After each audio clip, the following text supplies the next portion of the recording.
Γεια σας αγαπημένοι αναγνώστες και αναγνώστριες. Είμαστε μαζί με τη Μυρτώ παρέα σήμερα. Καλησπέρα και από μένα. Ηχογραφούμε το δεύτερο επεισόδιο του Hear the Pages, το οποίο εσείς θα ακούσετε την ημέρα των Χριστουγέννων. Έτσι, δεν θα σας αφήσουμε χωρίς δώρο. Και αποφασίσαμε να μιλήσουμε σήμερα για τα χριστουγεννιάτικα διηγήματα του Αλέξανδρου Παπαδιαμάντη. Γενικά θέλαμε να κάνουμε έτσι κάτι πιο εορταστικό, πιο χριστουγεννιάτικο.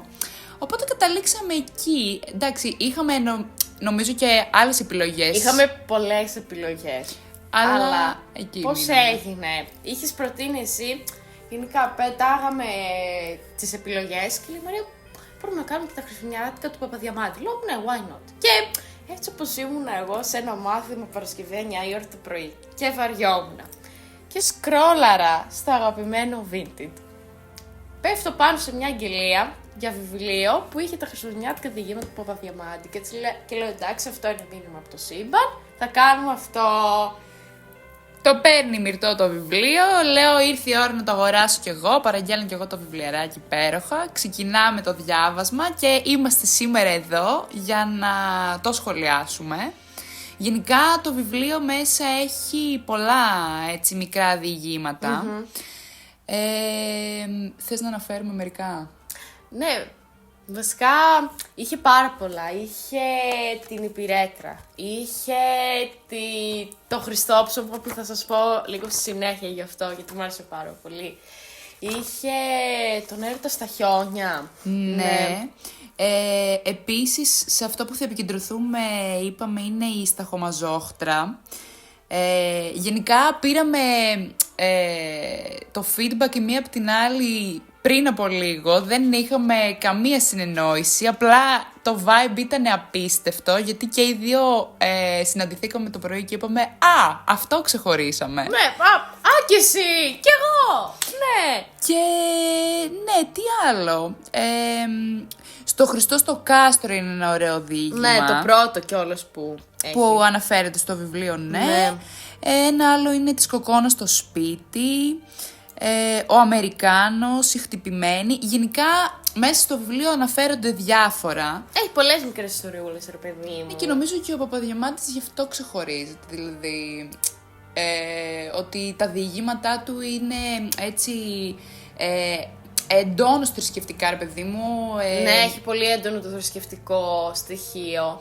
Και θέτει διάφορους έτσι κοινωνικούς προβληματισμούς. Έχει και την καθημερινότητα του απλού λαού. Ναι, δηλαδή όλα τα διηγήματα, αν τα διαβάσετε κι εσείς, θα δείτε ότι επικεντρώνονται στους απλούς ανθρώπους της διπλανής πόρτας, τους φτωχούς. Δηλαδή δεν θυμάμαι να αναφέρει σε κάποιο διήγημα ότι έχει να κάνει με κάποια πλούσια οικογένεια. Όλοι είναι, ξέρεις, φτωχοί, ρακένδυτοι, πολεμάνε μόνοι τους. Οπότε ναι. Αντιμετωπίζουν έτσι και κοινωνικές ανισότητες. Ναι. Δυσκολίες οικονομικές που θα δούμε και στα Σταχωμαζόχτρα σε λιγάκι. Ναι, οπότε δεν ξέρω, προχωράμε έτσι με την ιστορία της Σταχωμαζόχτρας. Ναι. Θες να ξεκινήσεις εσύ? Θα μας αναφέρεις μερικά πράγματα για το περιεχόμενό της. Λοιπόν, στην Σταχωμαζόχτρα έχουμε τη θεία Αχτίτσα, η οποία είναι μια γιογιούλα, η οποία έχει αναλάβει να μεγαλώσει τα δύο της εγγόνια, τον γέρο και την πατρόνα. Θα μου πεις τώρα τι ονόματα είναι αυτά για εγγόνια. Να σου πω κάτι. Άντε το πατρόνα, να το παραβλέψω. Γέρο γιατί? Why? Ναι, γιατί εμείς το συνδέουμε, ρε παιδί μου, ξέρεις, ο γέρος, ο παππούς. Ναι, με το άσφαλτο μαλλιά, με το μουστάκι το τσιγκελωτό, με τη μαγκουρίτσα του, ξέρω εγώ, ναι. Και τέλος πάντων έχει αναλάβει να αναθρέψει και να μεγαλώσει τα δύο της εγγόνια, αφού αν θυμάμαι καλά η κόρη της πέθανε και ο γαμπρός της ήταν αχαήρευτος, ανεπρόκοπος, η χαρά της πεθεράς ένα πράγμα. Και τέλος πάντων, επειδή είναι και εποχές έτσι, εισόδημα μόνη της δεν είχε, δυσκολευόταν πάρα πολύ. Και μία από τις δουλειές που έκανε για να μπορέσει να συντηρήσει και τον εαυτό της και τα εγγόνια της και το σπίτι, το χαμό σπιτό, ήταν να πηγαίνει να μαζεύει τα στάχια που άφηναν πίσω τους οι θεριστές. Και γι' αυτό τη λένε και σταχομαζόχτρα. Στο μεταξύ εδώ μια παρένθεση, και εγώ και η Μαρία στην αρχή τη διαβάζαμε στάχτομαζόχτρα και λέγαμε τη σταχτοπούτα, θα μας πει. Ναι, κάπως έτσι το είχαμε συνδυάσει. Ναι. Λοιπόν, και να πω τελικά τι γίνεται ή όχι. Λοιπόν, θα κάνεις μια παρένθεση εδώ, βάλε μια άνω τελεία. Αυτό που είπε πριν η Μυρτώ για τον τεμπέλη γαμπρό, μέσα στο βιβλίο, στο διήγημα λέει ότι είχε δει την πρίκα της κόρης και την πούλησε σε δημοπρασία για να πληρώσει τα χρέη του γαμπρού. Και η ίδια έκανε μετά ποικίλα επαγγέλματα. Οπότε εδώ φαίνεται, ρε παιδί μου, ότι παρόλο που οι γυναίκες είχαν μια άλλη πώς να το πω, θέση στην κοινωνία και κανονικά εντός εισαγωγικών οι άντρες θα έπρεπε να είναι αυτοί που εξασφαλίζουν τα χρήματα και την αποκατάσταση της οικογένειας, εδώ φαίνεται ακριβώς το αντίθετο. Ο άνθρωπος αυτός ακατάλληλος, χαραμοφάης τα λέγαμε σήμερα. Να προσέχετε και έξω λοιπόν με ποιους μπλέκετε. Τώρα σας επιτρέπω, κυρία μου, να πείτε τι γίνεται στην πορεία. Δηλαδή να τη δώσω όλη την ιστορία. Δώστε. Εντάξει, θα το δώσω. Να πάτε να διαβάσετε τις υπόλοιπες. Αλλά ένα spoiler για αυτή θα το κάνουμε. Λοιπόν, και τέλος πάντων, αυτή πέρα από την κόρη, είχε και ένα γιο, ο οποίος την είχε κάνει στα ξένα, στην Αμερική. Και είχε να ακούσει από αυτόν πάρα πολλά χρόνια. Γιατί εντάξει, τότε δεν είχαν ούτε κινητά, ούτε Twitter, ούτε Instagram, ούτε τίποτα. Ένα γράμμα και αν. Και κάποια στιγμή της έρχεται ένα γράμμα, της το φέρνει ο παπάς του χωριού το γράμμα, που είναι από τον γιο της στην Αμερική, και της λέει ότι έχει μέσα και μία επιταγή, των 10. Τι 10 ακριβώς, τι νόμιζονταν αυτόν, δεν διευκρινίζεται ποτέ. Και είναι και κάτι το οποίο απασχολεί για λίγο, έτσι ξέρεις, μες στην ιστορία. Είναι 10 δραχμές, είναι λίρες, τι είναι. Είναι εκατομμύρια. Είναι εκατομμύρια, τι είναι. Και εκεί που είναι στον μπακάλικο, σε αυτόν που κάνει και τα συναλλάγματα, που κρατάει και το τευτέρι, έτσι ξέρει, το κογλίφο, τον τίμιο, σκάει ένας κυριούλης και σκάει το παραδάκι. Έλα τα παραδάκια να πέφτουν. Και κάπως έτσι η θεία Χτίτσα λύνει το πρόβλημα, το οικονομικό, και βάζει καινούργια παπουτσάκια και υποκάμισα, που λέει και στο βιβλίο, στον γέρο και στην πατρόνα. Και η ίδια φοράει και καινούργια μαντήλα, ναι, που εξέπληξε την, πώς τη λέγανε τη γειτόνισσα, Ζερμπινιό. Εξεπλάγει που είδε την θεία Χτίτσα με καινούργια μαντήλα. Ήταν κάτι πολύ απρόσμενο για το κοινωνικό στάτους. Λες, όπα, τι έγινε αυτή και βρήκε τα λεφτά και πήρε μαντήλα. Δεν έκλεψε για τράπεζα, συγγνώμη. Εντάξει, τώρα δούλευε να τα έχει ο γιος της. Εντάξει, μακάρι να είχαν όλοι τέτοιους γιους. Ναι. Λοιπόν, και αυτή ήταν η ιστορία που ξεχωρίσαμε και οι δύο. Ναι, γενικά εμένα με τραβάνε πιο πολύ έτσι τα κοινωνικά ζητήματα που έχουν να κάνουν με τις ανισότητες, με την βιοπάλη, ρε παιδί, με το βιοπορισμό κτλ. Και γενικά η φτώχεια είναι και ένα ζήτημα που απασχολεί και τις μέρες μας. Και γενικότερα το κλίμα των Χριστουγέννων είναι πιο πολύ γι' αυτό, το να είμαστε ευγνώμονες για αυτά που έχουμε. Και να βλέπουμε ότι κάποιοι άλλοι, πούμε, στη θέση μας δεν μπορούν να τα έχουν. Και αυτό της προσφοράς ότι έχω 2 χιτώνες που λέγαμε δίνει τον έναν. Ναι. Αφού μιλάμε και για τον Χριστό τώρα. Ναι, είναι αυτές οι μέρες που, έτσι ξέρεις, λίγο δείχνουμε πιο πολύ υποτίθεται αλληλεγγύη, αγάπη, σεβασμό, μόνο τα Χριστούγεννα, όλες οι υπόλοιπες μέρες, αντίο. Τότε εντάξει, είπαμε, μας πιάνει μια μεγαλύτερη θαλπορή για τέτοια... Μια ψυχοπονιά, θα έλεγε κανείς. Καλό θα ήταν να μας πιάνει κάθε μέρα. Ναι. Και γι' αυτό έτσι επικεντρωνόμαστε και σε τέτοια ζητήματα. Γενικά και στο προηγούμενο βιβλίο είχαμε έτσι, το θέμα των κοινωνικών ανισοτήτων και της κοινωνικής θέσης. Παιδιά, αλήθεια, δεν τα επιλέγουμε, έρχονται μόνα τους. Έρχονται μόνα τους σε εμάς. Οπότε ναι, θες να μας πεις και αυτό με το... Ναι, με την πεθερά. Ναι, παιδιά, εγώ στο μεταξύ, μία ακόμη ιστορία που ξεχώρισα. Όχι τόσο για το μήνυμα, αλλά ότι κυριολεκτικά με έκανε να γελάσω. Ήτανε το Χριστόψωμο. Τι συμβαίνει στο Χριστόψωμο? Λοιπόν, είναι μία κοπελίτσα, έχει παντρευτεί έναν ναυτικό, ο οποίος λόγω του επαγγέλματος λείπει συχνά και έχει στο κεφάλι της κυριολεκτικά την κακιά την πεθερά. Πραγματικά δεν την ήθελε καθόλου. Δεν ξέρω τι της ξύνιζε. Η κοπέλα ήταν μια χαρά, καθαρή, τακτοποιημένη, οργανωμένη, ούτε έδινε δικαιώματα ούτε τίποτα. Η πεθερά της πίστευε τα ακριβώς αντίθετα. Και έλεγε κιόλας δεν έχω και παιδί, δεν έχω εγγόνη. Λοιπόν, και κάτι Χριστούγεννα λοιπόν. Σκάει λοιπόν στο σπίτι της νύφης και της φέρνει ένα Χριστόψωμο. Στο μεταξύ ο γιος έλειπε. Ναι. Σε ταξίδι. Ναι, αλλά θα ερχόταν αυτές τις μέρες. Κάτσε. Βασικά όχι, δεν θα κάνω spoiler. Έλα κάτω, μην το ξεκινάς όμως και μας αφήσεις. Άντε, επειδή είναι μέρες Χριστουγέννων θα κάνω. Και μας αρέσουν και τα spicy και τα juicy Ναι. νέα. Λοιπόν, και φέρνει λοιπόν στην νύφη ένα Χριστόψωμο.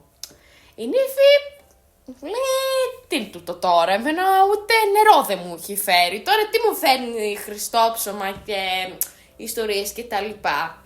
Άντε λέει, πες ότι το ξανασκέφτηκε, άλλαξε γνώμη, φάσε να γίνει καλύτερος άνθρωπος, θα το δεχτώ. Το αφήνει στην άκρη το Χριστόψωμο, επειδή μου το φάει πιο μετά. Στο μεταξύ, ο άντρας της επέστρεψε νωρίτερα από το ταξίδι που ήταν και ρε παιδί μου δεν της το είχε πει, της έκανε και έκπληξη και τα λοιπά. Τέλος πάντων έρχεται ο άντρας σε σπίτι, λέει, ξέρω εγώ πάω στην εκκλησία, είχε μια λειτουργία εκείνες τις μέρες, πάω λέει στην εκκλησία, σου έφτιαξα να φας, θα πάω στην εκκλησία και θα έρθω. Μια χαρά. Γυρνάει μετά από ώρα. Τέζα, ρίπ. Βρε τι έπαθε. Πέθανε Κοιτάει. τελικά αυτή. Τι? Πέθανε. Όχι ρε, αυτός πέθανε. Α, ναι, αυτός πέθανε. Α, το κάναμε deep για deep spoil τώρα. Κοιτάει παραδίπλα, εκεί που είχε αφήσει το Χριστόψωμο. Νιέτ Χριστόψωμο, το έφαγε ο άντρας της, που το έχει δηλητηριάσει η πεθερά. Η κακιά η μάνα. Και αντίο. Έβλεπε τα θυμαράκια άνθρωπος. Εγώ νόμιζα ότι πέθανε αυτή, ρε. Όχι ρε, αφού στο τέλος λέει ότι, ξέρω εγώ, δεν το συζήτησαν πολύ στη γειτονιά, γιατί υπέθεσαν ότι ήταν άρρωστος, είχε πεθάνει από τύπου πνευμονία γιατί ήταν και φρεγμένος, έκανε κρύο χειμώνα κτλ. Καλά, πού να αποκάλυπταν ότι... Όχι, μόνο η μάνα του ξέρει ότι όντως εκείνη φταίει.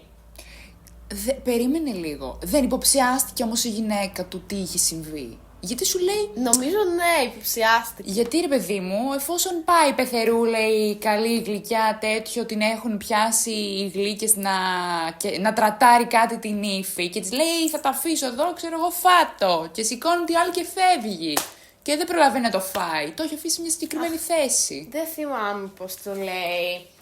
Περίμενε. Είμαστε τώρα triggered. Αλλά, ρε παιδί μου, κάτι τέτοιο εγώ αντιλαμβάνομαι ότι θα έχει υποψιαστεί κάτι. Δεν γινόταν. Ναι. Γιατροί επιστήμονες δεν υπήρχαν στο μικρό νησί. Καμία νεκροψία δεν έγινε. Νόμισαν ότι ο θάνατος ήρθε από το πάγωμα εξαιτίας του ναυαγίου. Μόνο η γριά Καντάκαινα ήξερε την αιτία του θανάτου. Πρέπει να σημειώσουμε ότι η γριά, επειδή αισθάθηκε και αυτή το έγκλημά της, δεν κατηγόρησε την ύφη της. Αλλά τουναντίον την υπεράσπισε, όταν οι άλλοι την κακολογούσαν. Αν έζησε και άλλα Χριστούγεννα, η άστοργη πεθερά και η ακούσια παιδοκτόνος δεν θα ήταν πολύ ευτυχισμένη στα γεράματά της. Άρα το είχε βάρος στη συνείδησή της. Ναι ρε.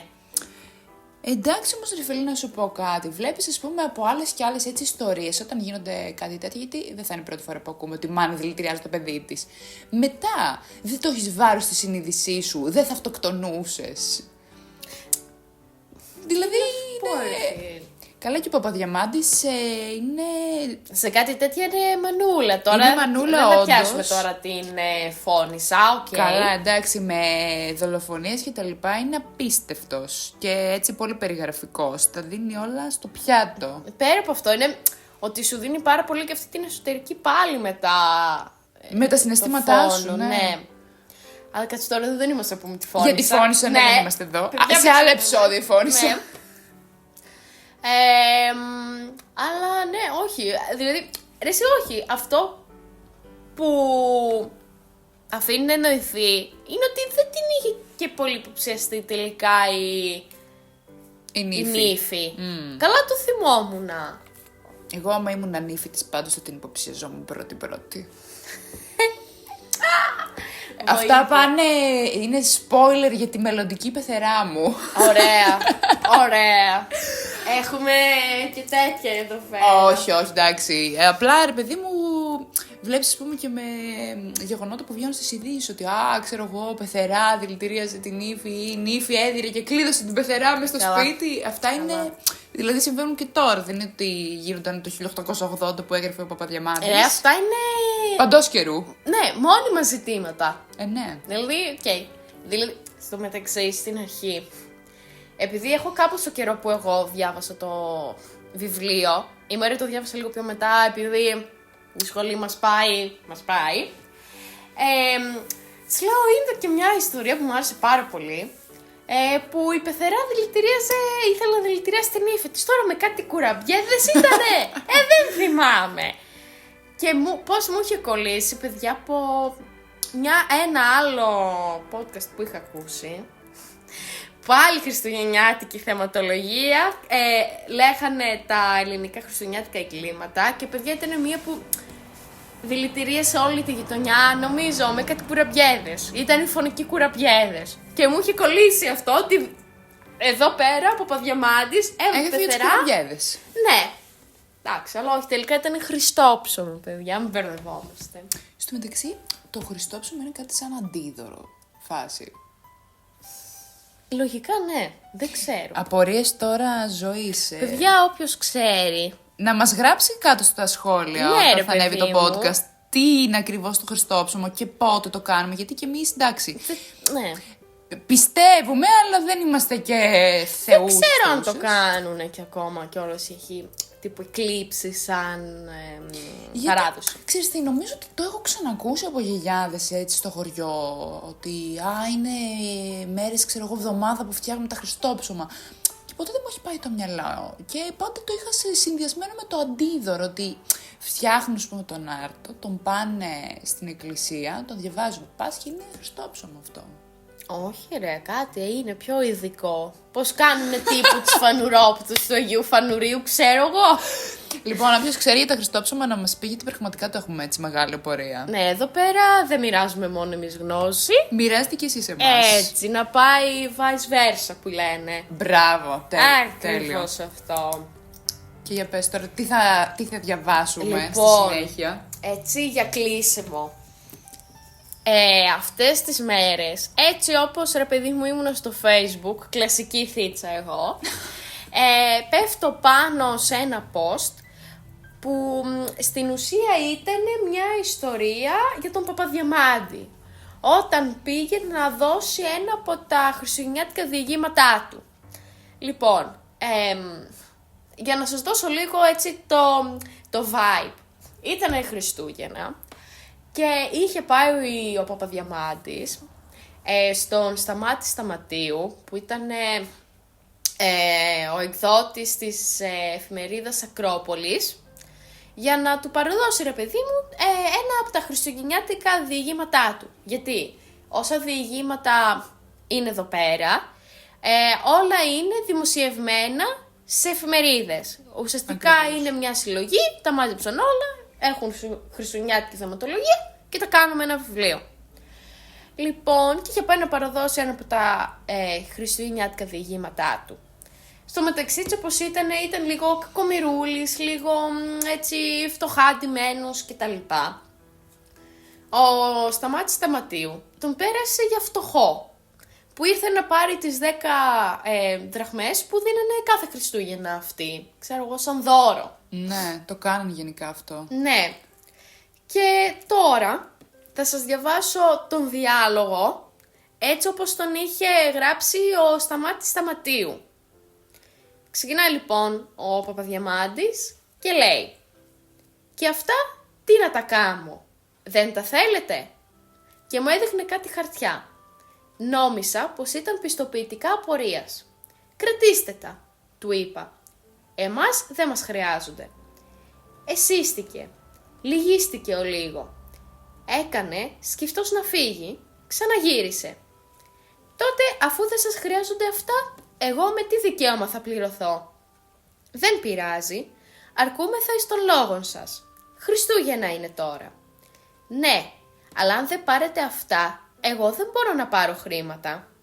«Μα δεν τα παίρνετε εσείς τα χρήματα, σας τα δίνουμε εμείς». Τότε πάρτε και εσείς τούτα που μου ζητήσατε». Και τα άφησε σιγά και μαλακά απάνω στο τραπέζι. Σκέφθηκα μήπως του ζήτησε τίποτα πιστοποιητικά το λογιστήριο. «Μα τι είναι επιτέλους αυτά», του λέω, «που πρέπει απαραίτητος να τα πάρουμε?» «Το διήγημα των Χριστουγέννων που μου ζητήσατε». «Το διήγημα των Χριστουγέννων. Και ποιος είστε εσείς?» «Ο Αλέξανδρος Παπαδιαμάντης». «Ο ίδιος?» «Ο ίδιος και ολόκληρος». Έπεσε το ταβάνι και με πλάκωσε. Η πένα έφυγε από τα χέρια μου. Όλα εκεί μέσα, εικόνες, καρέκλες, βιβλία, εφημερίδες, σαν να στροβιλίστηκαν γύρω μου και έκανα ώρα να συνέλθω. Ο Αλέξανδρος Παπαδιαμάντης, αυτός ο πρίγκιπς των Ελλήνων λογογράφων που το φανταζόμουνα ακτινοβολούντα, γελαστών, ωραίων, καλοντημένων, ευτυχή, γεμάτων εγωισμών, αέρα και μεγαλοπρέπεια. Αυτός ο μαλακός, ο καλός, ο δειλός, ο φοβισμένος και τσαλακωμένος άνθρωπος που στεκότανε με σε στολή μαθητού επιμελούς, εκεί ενωπίον μου. Αυτός που μας έδωκε γλύκες πνευματικές και συγκινήσεις ψυχικές, που ανιστόρισε κόσμους θαλασσινούς και ζωντάνεψε εμπρός μας ανθρώπους μακρινούς και αγνώστους, που τους έκαμε δικούς μας, εντελώς δικούς μας, σαν να περάσαμε μια ζωή μαζί. Αυτός, σε μια τέτοια κατάσταση, εκεί, ενωπίον μου. Του έσφιξε το χέρι, χωρίς να μπορώ ούτε μια λέξη να προφέρω. Από τη ταραχή μου και τη σαστιμάρα μου, ούτε το φως δεν άναψα. Αισθάνθηκα ένα τρεμουλιαστό χέρι να σφίγγει το δικό μου και τον έχασα μέσα στο σκοτάδι. Έμεινε όμως πίσω μια μοσχοβολιά κυριού που λιώνει εμπρός στις άγιες εικόνες. Κάτι από του καντιλιού το σβήσιμο. Κάτι από θυμιατού πέρασμα μακρινό. Μακρινό πολύ. Τέλειο. Ναι. Είναι πάρα πολύ ωραίο, πολύ περιγραφικό, ρε. Ναι, φίλε, και εγώ που το διάβασα στην Αργά αρχή. σε πιάνει μια ανατριχίλα για το πώς περιγράφει τον Παπαδιαμάντη. Ειδικά εκεί που λέει ο πρίγκιπς των Ελλήνων λογογράφων. Ναι, γιατί ξέρεις τι, παρόλο που τον περίμενε επιβλητικό και στην ουσία του έρχεται αυτό, έτσι ξέρεις, το ανθρωπάκι το μιζέριο μπόλ να το πω, πάλι σου βγάζει ότι είχε μια επιβλητικότητα. Εκεί στο τέλος που λέει έφυγε αλλά άφησε, ξέρεις, πίσω του όλη αυτή την άβρα. Ναι, γιατί ρε, εσύ το έργο του είναι πολύ μεγάλο. Δεν είναι τυχαίο που λέγεται ο Άγιος των Γραμμάτων ή ο πρίγκιπς των Ελλήνων λογογράφων. Ναι. Είναι τρομερό. Ναι. Αλλά εντάξει, οι συγγραφείς όπως ο Παπαδιαμάντης, ας πούμε, δεν ήταν, πώς να το πω, μη μου άπτου, δεν ήταν τόσο επιβλητική, ρε παιδί μου, στην όψη. Δεν ξέρω πώς να το θέσω πιο κόσμο, γιατί τώρα εδώ, ας πούμε, σε αυτό που μόλις διάβασε η Μυρτώ, φαίνεται, ρε παιδί μου, ότι είναι αυτό που λέμε ο κακομοίρης, που δεν ντύνεται ευπρεπώς. Ναι, παιδιά, το πέρισα και άπορο. Ναι, ενώ λες, ξέρω εγώ, Παπαδιαμάντης θα είναι επιβλητικός, θα είναι ντυμένος με λούσα και με τέτοια, και παρόλα αυτά βλέπεις ότι είναι ένας πολύ μετριόφρονας. Γενικά νομίζω ότι όλοι οι συγγραφείς εκείνης της εποχής ήταν έτσι, δηλαδή δεν είναι σαν τους τωρινούς που οι περισσότεροι έχουν μια, ρε παιδί μου, περσόνα. Ναι. Και τώρα αναγνωρίζονται και πιο εύκολα το έργο τους, δηλαδή βγαίνει κάτι, ας πούμε, και γίνεσαι γνωστός κατευθείαν, κατάλαβες. Ναι. Εκεί, την εποχή εκείνη, ας πούμε, δεν ήταν τόσο εύκολο ούτε να δεχτούν τα γραφόμενα, ούτε να τα δημοσιεύσουν με τόση άνεση. Εδώ ο άνθρωπος πήγαινε και τα έδινε στις εφημερίδες και δεν τον πίστευαν κιόλας ότι είναι ο Παπαδιαμάντης. Και έπαιρνε και ψίχουλα γενικά που δημοσίευε στις εφημερίδες. Δηλαδή, θυμάμαι από το σχολείο που κάποια στιγμή πάλι κάνουμε κάτι του Παπαδιαμάντη, νομίζω με μια φώκια. Δεν θυμάμαι. Αχ, ναι. Πώς λέγεται όμως? Δεν θυμάμαι καθόλου. Και εκεί που λέγαμε για τη βιογραφία του, λέγαμε ότι πήγαινε και πουλούσε τα διηγήματά του σε εφημερίδες για 5 για να μπορέσει απλά να εξασφαλίσει ένα πιάτο φαΐ. Ακριβώς. Δηλαδή, τρομερό όμως. Ναι. Νομίζω ότι φτάσαμε στο τέλος. Έτσι λέω κι εγώ, ότι κλείνει κάπως το επεισόδιο. Ναι, έτσι κλείσαμε ωραία. Με μια ωραία, έτσι ξέρεις, διοίκηση. Ναι, έτσι μια περιγραφή του πώς από τις εφημερίδες βλέπαν τον Παπαδιαμάντη, αλλά γενικότερα έτσι τα διηγήματα είναι πολύ περιγραφικά και αυτό είχε σαν σκοπό, ρε παιδί μου, ο Παπαδιαμάντης, να περιγράψει, να σου δημιουργήσει την εικόνα. Και σε βάζει ξεκάθαρα έτσι στο mood του Χριστουγέννου, θεωρώ. Ναι, ναι. Οπότε νομίζω είναι η ώρα να κλείσουμε σιγά σιγά αυτό το επεισόδιο. Ναι. Λοιπόν, να ευχηθούμε καλά Χριστούγεννα, καλές γιορτές, με υγεία και χαρά, καλή χρονιά, γιατί θα τα πούμε από το νέο χρόνο εμείς. Έρχεται έτσι ωραίο πραγματάκι. Μετά, ναι, με το νέο έτος θα μπούμε πάλι δυναμικά στο παιχνίδι. Ναι. Θα κάνουμε βέβαια ένα λίγο fast forward. Θα πάμε λίγο στα previews. Δεν κάνουμε spoiler. Δεν κάνουμε spoiler ακόμα. Δεν λέμε. Αλλά ναι, keep that in mind. Αυτά είχα να πω. Εγώ αυτές τις ευχές έχω να δώσω. Ελπίζω να περάσετε υπέροχες γιορτές με τους ανθρώπους που εσείς θέλετε. Μαρία, εσύ θες να δώσεις κάποια ευχούλα? Θα δώσω κι εγώ κάποια ευχούλα. Θα ευχηθώ κι εγώ καλά Χριστούγεννα με το καλό νέος χρόνος που θα έρθει. Να είστε αγαπημένοι, να αγαπάτε πολύ τους δικούς σας ανθρώπους, γιατί δεν ξέρουμε τι μας ξημερώνει. Εντάξει, για να μην βαρύνει το κλίμα, θα πω να φάτε πολύ. Ναι. Πολλά γλυκά, πολλούς κουραμπιέδες, όχι τους φωνικούς κουραμπιέδες. Και προσοχή, μην έχει γίνει κάτι από το δηλητηριασμένο σε γλυκό. Να προσέξετε από ποιους θα τους φάτε. Να βγείτε έξω, να διασκεδάσετε, να διαβάσετε πολύ, να την αράξετε. Να σας φύγει έτσι λίγο το άγχος. Ιδανικά να διαβάσετε λογοτεχνία, όχι τα της σχολής ή του σχολείου. Μην διαβάσετε εσείς από το Λύκειο και φοιτητάκηδες, διαβάστε βιβλία μόνο. Δεν το ακούσατε από μένα αυτό. Δεν τη δώσαμε εμείς αυτή τη συμβουλή. Οπότε ναι, αυτά. Ναι, λοιπόν... Χαιρετούμε! Bye!